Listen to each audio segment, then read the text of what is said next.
D'une ampleur sans précédent sont en cours dans l'agglomération parisienne. Il y a plusieurs dizaines de tués. Il y a beaucoup de blessés. C'est une horreur.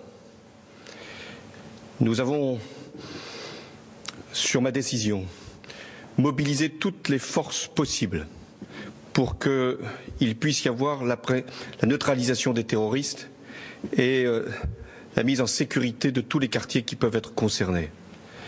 J'ai également demandé qu'il y ait des renforts militaires. Ils sont en ce moment sur l'agglomération parisienne pour être sûr qu'aucune attaque ne puisse de nouveau avoir lieu.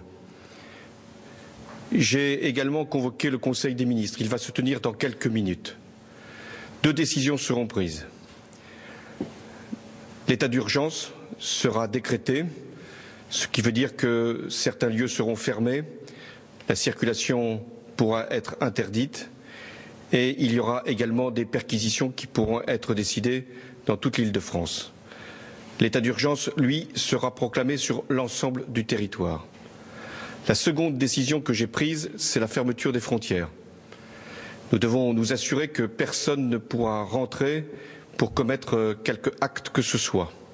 Et en même temps que ceux qui auraient pu commettre les crimes qui sont hélas constatés puissent également être appréhendés s'ils devaient sortir du territoire.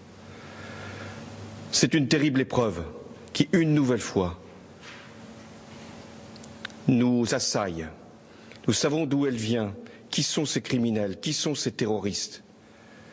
Nous devons, dans ces moments si difficiles, et j'ai une pensée pour les victimes, très nombreuses, pour leurs familles, pour les blessés.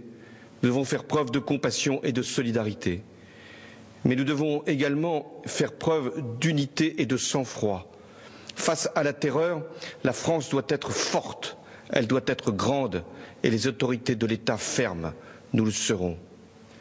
Nous devons aussi appeler chacun à la responsabilité. Ce que les terroristes veulent, c'est nous faire peur, nous saisir d'effroi.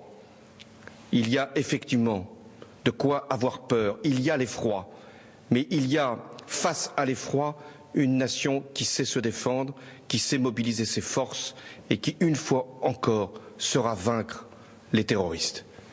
Françaises, Français, nous n'avons pas terminé les opérations. Il y en a encore qui sont extrêmement difficiles. C'est en ce moment même que les forces de sécurité font assaut, notamment dans un lieu à Paris. Je vous demande de garder ici toute votre confiance dans ce que nous pouvons faire avec les forces de sécurité pour préserver notre nation des actes terroristes. Vive la République et vive la France.